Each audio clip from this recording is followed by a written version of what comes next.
those of you that don't know, this is really easy. Whoever scores most goals gets the trophy.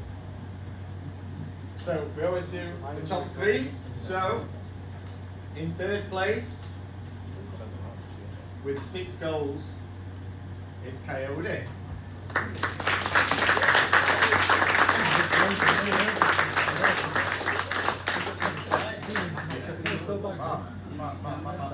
Yeah.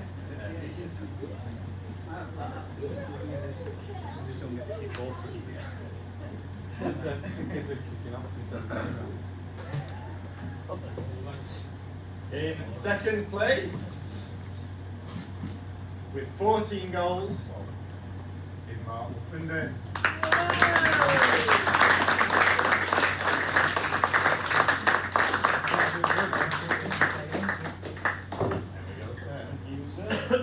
Smile for all those cameras. You should have some flashing,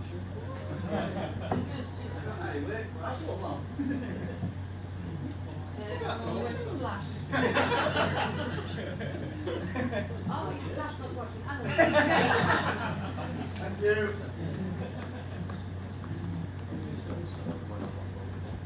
And this year's winner, there's a new name on the trophy with 18 goals. Sean Edwards. Not bad for a centre half.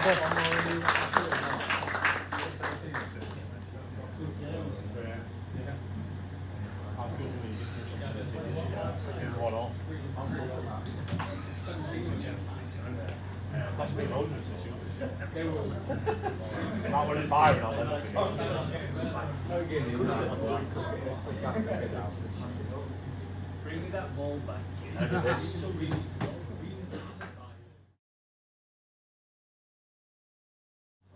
And finally, the player of the year. This is 1 and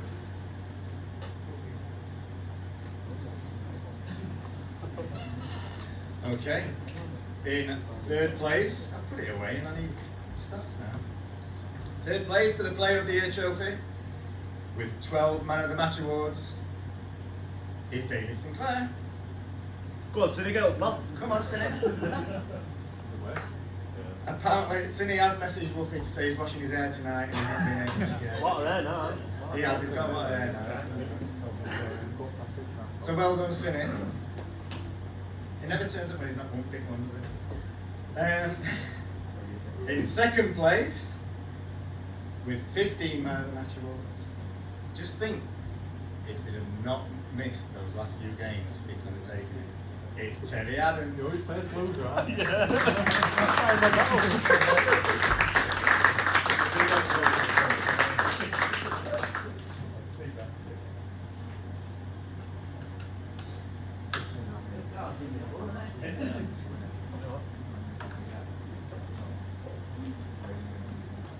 And the winner of the Player of the Year with 19 Man of the Matches and known as the second man in Zion history to win both trophies in the same season. Before he gets up, I'm going to tell that story. Sean has played for Zion a few times over the years. And every time you think, get in, Sean's signing. And he'll play about 2 games.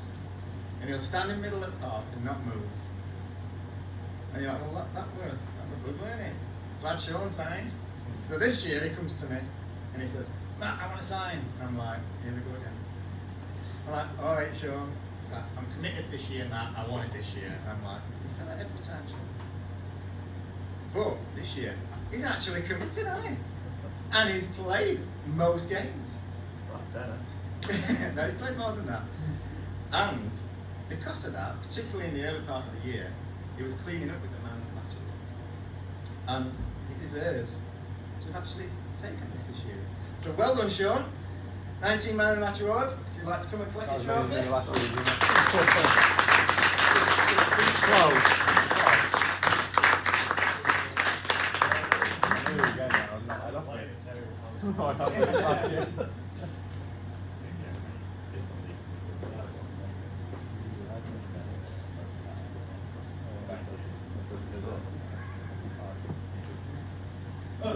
You get another trophy, so Back to back next year. I will get in that Hall of Fame. The most appearances trophy next. I like this trophy because I'm on it. We have 2 people in second place this year, joint with 27, and they are Ryan Good and Danny Taylor. But leading the way with 28 goals, 28 appearances. He did try and throw it away right at the end of the season. He decided to not turn up for a while, but he was that far ahead, he still won it. Terry Adams. Nobody had face on that. Nobody had face on. I'll reach it as well.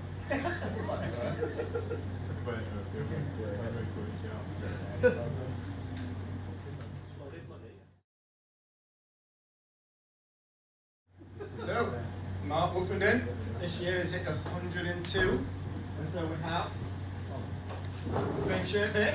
Well done, Mark.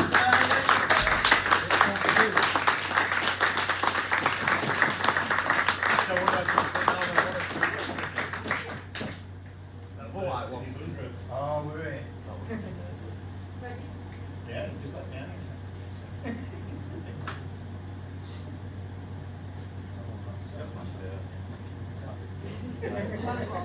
Check it out, put some dazzle on. Thank you.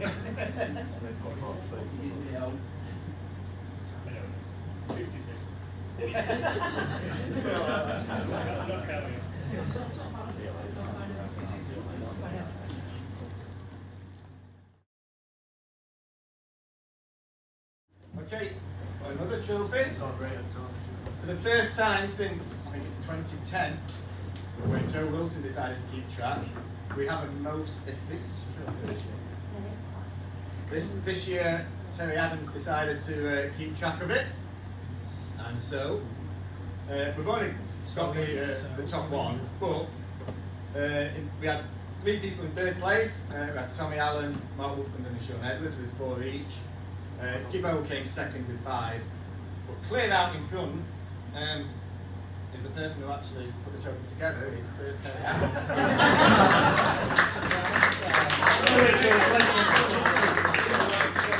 I wonder why you wrote this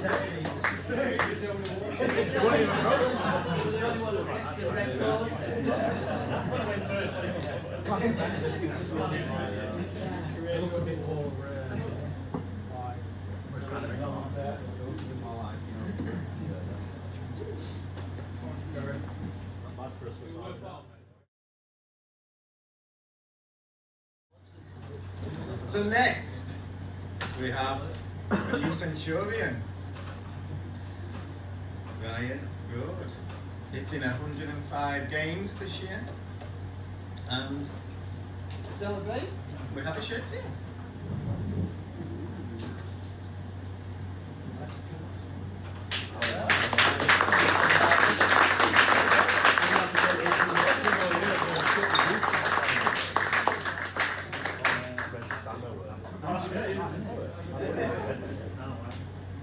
First one with the line shirt.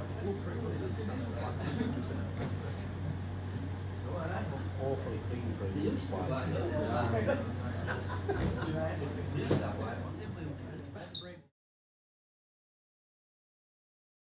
So this year, I don't know what stage you were, but I saw a comment on Facebook between Craig Snape and Cinny, I think it was. Snape was saying to Cinny, "Oh, you need to be in Hall of Fame, you." And Cindy's like, "Oh, you'll have to see Matt about that." And I've heard stuff like that a few times, but for some reason this time, I was like, the man went to WWE and they have like the Hall of Fame before WrestleMania and people, like the mega thing in it and things like that. So they talked about it and all that. I thought, Zion can do that. We can do that. So the idea started coming together, and this year we're going to trial Hall of Fame. So we've got two people this year to our first 2 entries. We're going to do the first one now. So the first one is going to be Carl Stoner. Wackett and Jeb were supposed to be inducting Stoner today, but as you can see, neither are here. Wacker's working down south and Jed's just unscared. However, stepping into the gap as ever, he's going to be Danny T, who's going to go up in a minute and say something about Stoner. Danny's managed Stoner and played against him, so he knows all about it.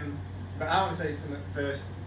Over the years, Zion's had a lot of very committed players who year after year turn up, week in, week out, and basically them not being here is an extremely rare thing.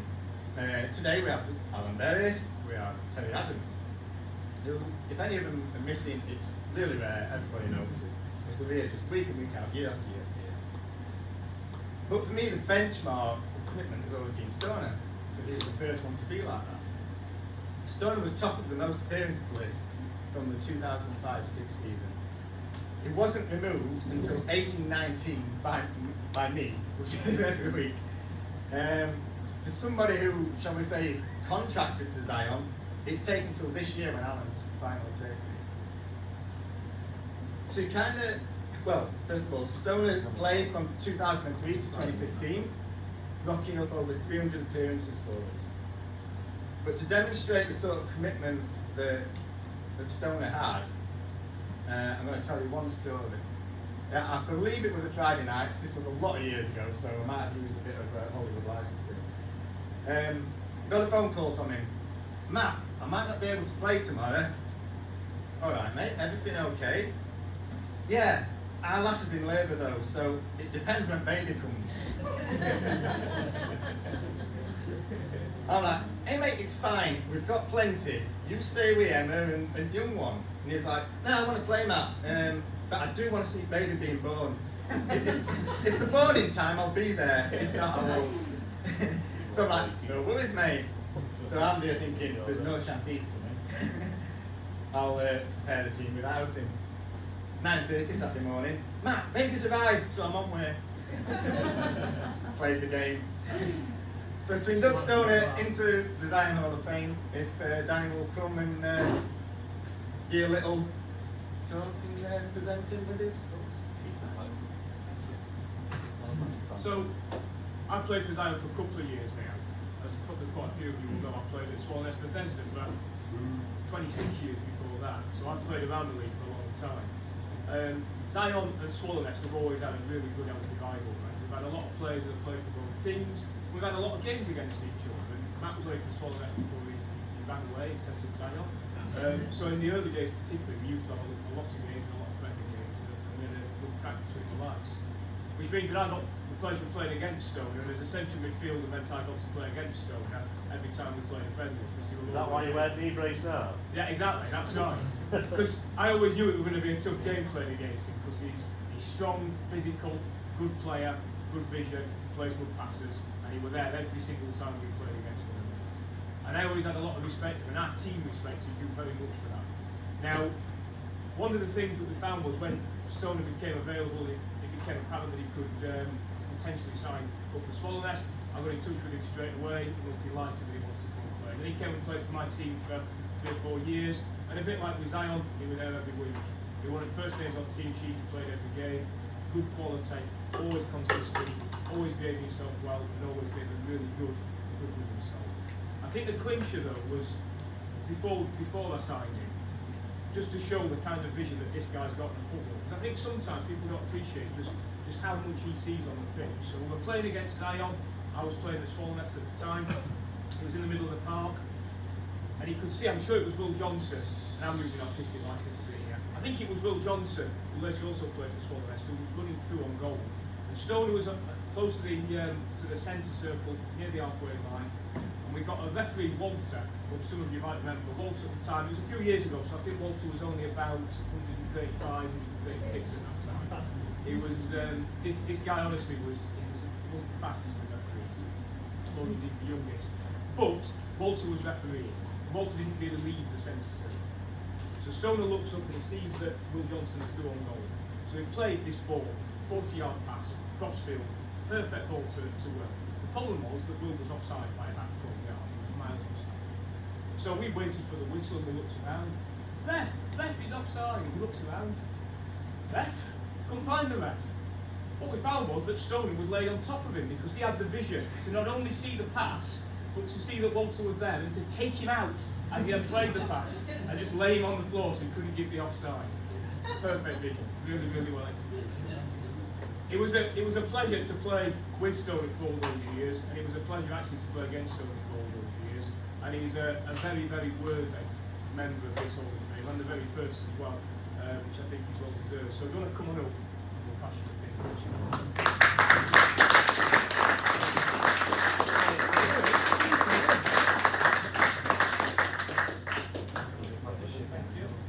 Oh, it's on the card.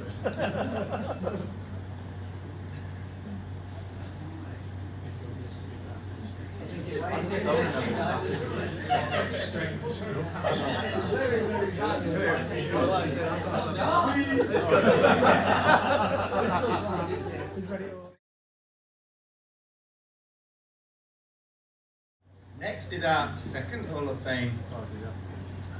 We have Jonathan Kelso moving into the Hall of Fame.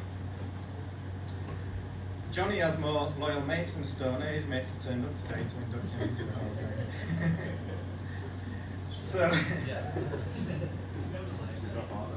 So Johnny signed for us in 2005, around the same time as Joe Wilson came together. I remember in one early game in particular, we had Joe on a wing and Johnny in defence. Not quite how their careers turned out.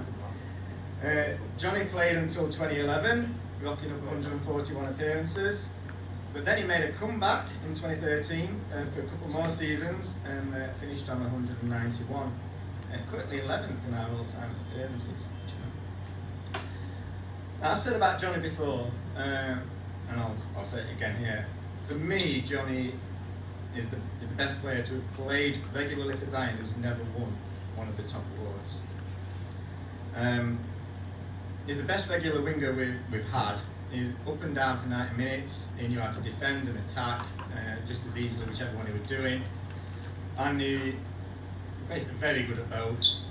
He varied his attacks with crosses, cutting in or squaring. His crosses were always straight into the box. Defences didn't really know how to handle him. We rarely come up against somebody who could handle him. Before I hand over to his two schoolmates, by the end of the 25-26 season, this is to explain just how good he was. By the end of the 25-26 season, Johnny has got the best win ratio of anyone who's ever played for Zion, over 80 games. You have to go down to Nicky Worrell and Mikey Reynolds in the 70s to find somebody with a better win ratio than Johnny Kelso. Now that, to me, tells you just how integral he was to the teams that he played in. When he was there, the chances to score happened. It's we've had good players who create the chances in that, but Johnny were able to do it. If there were nobody on, he'd take somebody on and score himself. So to induct him into the Hall of Fame, we'll have his two schoolmates up, Joe and Jimmy.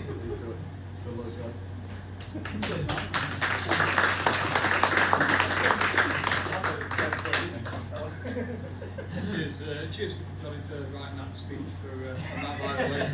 I was thinking, you've got very glad here. Well, yeah, funny story before we kick on about Johnny.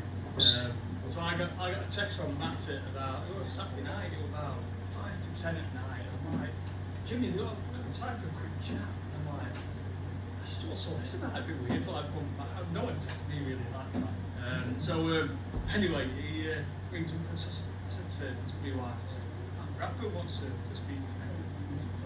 Could be something like decent. So anyway, it's probably telling out, we're not playing that one this. Anyway, so I on the phone to him, and then he starts talking about this Hall of Fame, and I'm like, sounds brilliant. So I'm kind of thinking, the obvious is like, obviously it's about me. Obviously I'm going to be in this Hall of Fame. So it goes on for about 5-10 minutes about what his plans are, and I'm thinking, that's brilliant. So obviously talk up and like the trophy on presentation night, and you're like, no, it's for Johnny Kelso. And I'm like, I said, do it. So obviously the wax not here tonight, but obviously we had the exact same conversation the following Saturday. He said, do you get a call from Matt late on Saturday night? And he went off on one for about 10 to 15 minutes about his Hall of Fame, and afterwards he was like, for someone completely, actually Stoner on that occasion, obviously Johnny on this occasion, but anyway, that's a side note in that regard. But obviously, what Matt failed to mention is that obviously before we started playing for Zion, Tony Kelsall was involved in some capacity. So the obvious to me in that regard is that he only got a game because he can't play. So, Well, that is technically true. so I was yeah. noting my handicap. And and obviously he has got another brother, Josh. So, you know, to me, arguably, he's probably the third best Kelsall out of the three that have played for Zion. Football, his sister. Well, yeah, obviously, do you want to carry on, Joe? So I don't want to steal the line. So, as Matt's made aware, me and Kelsall joined Zion together, playing opposite wings a lot of the time. Not sure how I got that out there, but he saw something out in.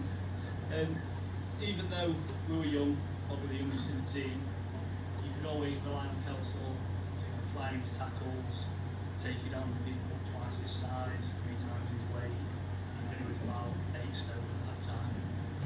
One game in particular, I think it was actually against Swans. He was giving hustle and bustle in the corner flag with one of their centre midfielders who was 6'4", probably about 22 stone. Kelsall decides to go in hard on him, jumps up, squares straight up to him. Very friendly game there, Kelsall, picking on the biggest bloke he could. But he'd never back down from anything. He'd always play a strong, fair game. He was always angry when decisions didn't go his way or the right decision wasn't played. Which later on down the years, when I played with Tony, I understand where he got that attitude from. Well, yeah, obviously, just echoing Matt's comments, you know, we'll get serious now, mate. So, obviously, you know, these are a bit serious about the presentation today. But obviously, I used to play right back for Zion, still trying to occasionally in a minute. But having Johnny sat in front of me every match day, I knew my life was a lot easier than having maybe a Terry Adams, for example, seeing people wander off and come back. It's the first person I saw, mate. But no, seriously, obviously for me, I could always look over my shoulder, even I can picture myself on the main now, and I knew we were behind and marking their winger or their full back, because he was that kind of player, and he didn't need any accolade for it. And that's probably why the main was, because he just went under the radar, Mr. Reliable, did a good job every week.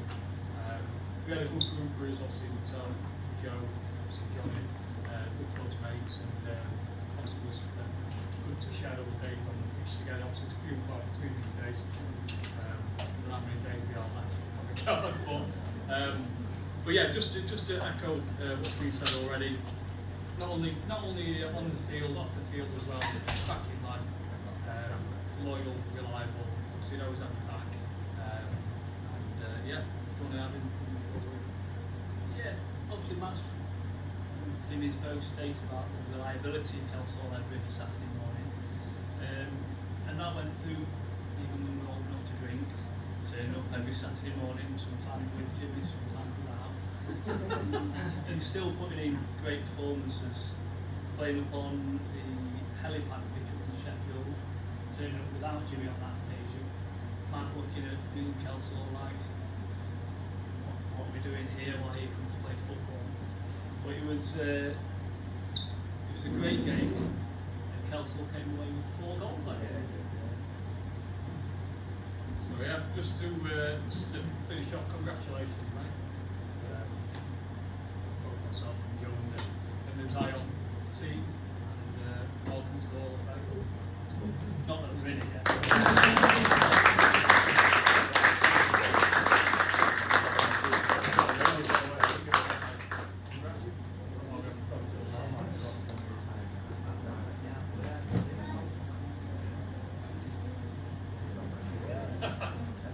Next then, we have Israel, Israel's part of Zion Church. He's been with us a few years now. We were thinking about who to get in this year, and for a little while, and I thought, actually, we've got his friend at church. And at that same time, Mark thought the same thing, and we asked him, and he just said, yes, certainly. So hopefully Israel's going to come up and give his testimony, or I don't know if it's his testimony or whether he's just going to get talk for 10 minutes. But if obviously this is why we do the football, so if you can please give me your attention for 10 to 15 minutes.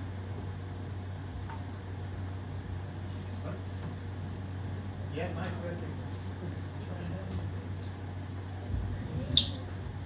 Good evening, everyone. I've got a rather soft voice, so most times when I come up here, I have to use the mic. My name is Israel, like he mentioned, and I've played for Zion Boys just once, I think in 2024, and I was fighting for my life. Matt is still giving me jabs every Sunday about that day.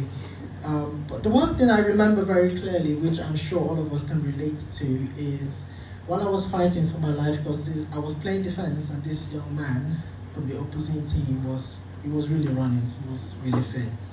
And so in less than 2 minutes, I was trying to signal to him to change me over so I can have a cup of water, because I was very thirsty.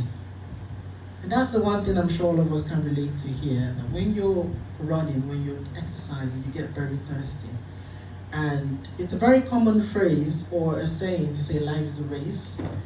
And so if you look at it beyond football, beyond playing football, we get thirsty a lot in life. Not for water only, we get thirsty for a lot of things. We get thirsty for, I'm not saying thirsty, we have a longing for affection, we have a longing for money, we have longings for commitment, and it's quite normal to have these desires and longings. I myself sometimes, I'm a gamer, I play games a lot. Sometimes I need that dopamine high, so I just get on one of my consoles and get that excitement out of it. But I'm just going to make one simple common Bible reference here. It's a short story in John chapter 4. It's a long story, but I'll make it very short. Jesus was by the well with a Samaritan woman, and he asked her for water to drink. And she said, "You're not supposed to speak to me. I'm a Samaritan, you're a Jew." And then Jesus said, "Well, if you know who's speaking to you, and if you knew I could give you, something more than water, that you'll never get thirsty again." And now, when a lot of people talk about this story, they always make reference to whether the morality of this woman because she had multiple husbands.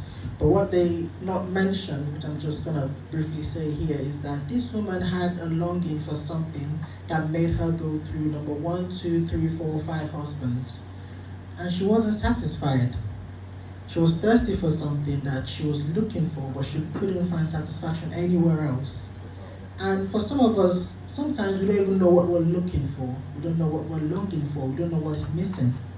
And it's these desires that can actually, they are the foundations of how we feel every day. If you're happy, it's because you were thirsty for something and you got satisfaction. If you're depressed, if you're sad, it's because you're longing for something that you cannot get, or you do not even know that you're longing for. Or maybe you desired something and you got it from the wrong source, and now you feel that bad aftertaste. Now Jesus would offer this woman by the well water that would satisfy her beyond anything she's ever had. And that offer is still here today, still here for you. If you have desires, if you have longings, if you're thirsty for something, or you don't even know what you're thirsty for, Jesus is still offering you that water.